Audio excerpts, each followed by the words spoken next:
السلام علیکم دوستو، کیسے ہیں آپ سب؟ میں زبینہ فیاض ایک بار پھر آپ کے ساتھ تو سنیے دل کو چھو لینے والی ایک بہت ہی پیاری سی کہانی جو آپ کی زندگی بدل دے گی۔ میں 21 سال کا لڑکا ہوں۔ میرے دوست کی چند ماہ قبل ایک کار حادثے میں موت ہو گئی تھی۔ اس کے اخلاق اچھے تھے اور کوئی بھی ایسا نہیں تھا جو اس سے پیار نہ کرتا ہو۔ وہ سب کی عزت کرتا تھا اور اپنے اچھے اخلاق کے لیے جانا جاتا تھا۔ اس کی موت سے سب حیران تھے۔ ہم الحمدللہ کہہ سکتے ہیں کہ اس کی موت کے چند ہفتوں بعد مجھے ڈراؤنے خواب آئے۔ ڈراؤنے خواب یہ تھے کہ اسے اذیت دی جا رہی ہے اور جہنم میں جلایا جا رہا ہے۔ میں ہر رات جو کچھ دیکھتا ہوں اس سے خوفزدہ اور خوفزدہ ہوتا تھا۔ مجھے یقین نہیں آ رہا تھا کہ اس کے ساتھ ایسا کیوں ہو رہا ہے۔ میں اللہ کی قسم کھا کر کہتا ہوں کہ ہر کوئی اس کے حسن اخلاق کی گواہی دیتا ہے۔ کسی نے کبھی اس کی طرف سے کوئی برائی آتی نہیں دیکھی تھی۔ مجھے ڈراؤنے خواب زیادہ آنے لگے، جیسے وہ مجھے مدد کے لیے پکار رہا ہو۔ اس پر تشدد کیے جانے کی گھناؤنی تصویر میرے ذہن میں اٹک گئی تھی۔ اس کے کانوں اور منہ سے اور اس کے ناخنوں کے نیچے سے ایک سدید نکلا۔ سدید ایک پتلا مائع ہے جو خون میں ملا ہوا ہے۔ میں اس تصویر کو کبھی نہیں بھولوں گا۔ میں آسمانوں اور زمین کے خالق کی قسم کھا کر کہتا ہوں کہ اس کی چیخیں بالکل بھی نارمل نہیں تھی۔ میں اپنے دماغ میں اٹک گیا۔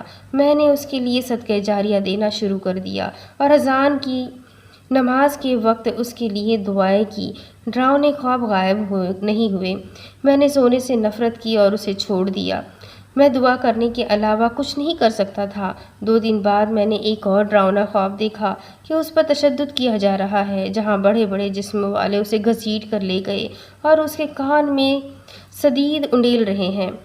انہوں نے ایک پگھلا ہوا لوہا لیا اور اس کے کان میں انڈیل دیا جب وہ چیخ رہا تھا۔ اس کی آواز میں درد تھا۔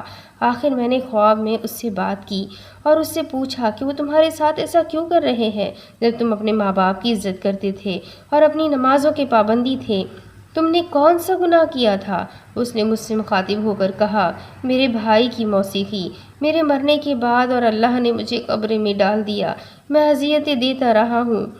موسیقی کی وجہ سے جہنم کا ایک سوراخ اور گناہ جریا۔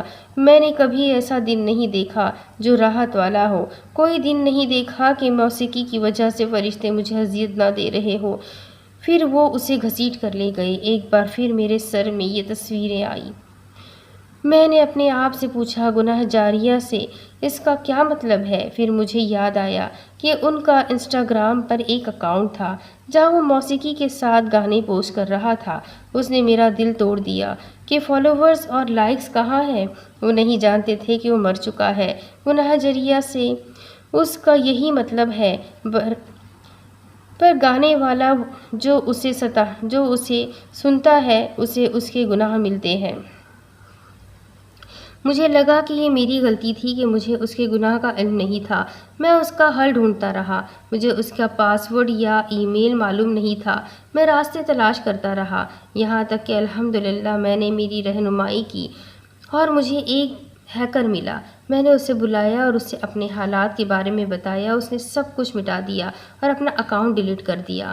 آخر کار ایک طویل عرصے کے بعد میں نے سکون محسوس کیا اور سو سکا۔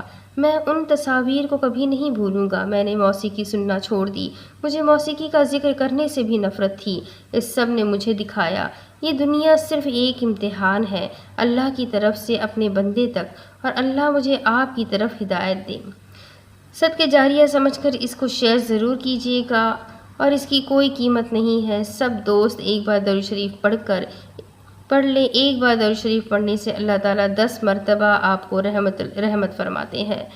تو ویڈیو اگر اچھی لگی ہو تو شیئر ضرور کیجیے گا اور چینل کو سبسکرائب کر لیجیے گا۔ جتنا زیادہ ہو سکے اللہ کا ذکر کیا کریں، موسیقی سے اور میوزک سے بچیں۔ امید کرتی ہوں آپ کو ویڈیو پسند آئی ہوگی۔ تو چلیں ایک اور نئے ویڈیو میں پھر ملیں گے، تب تک کے لیے کمنٹ کرنا بالکل نہ بھولیے گا۔ کمنٹ کر کے ضرور بتائیے گا کہ آپ کو ویڈیو کیسی لگی۔ ملتے ہیں نئے ویڈیو میں، تب تک کے لیے اللہ حافظ۔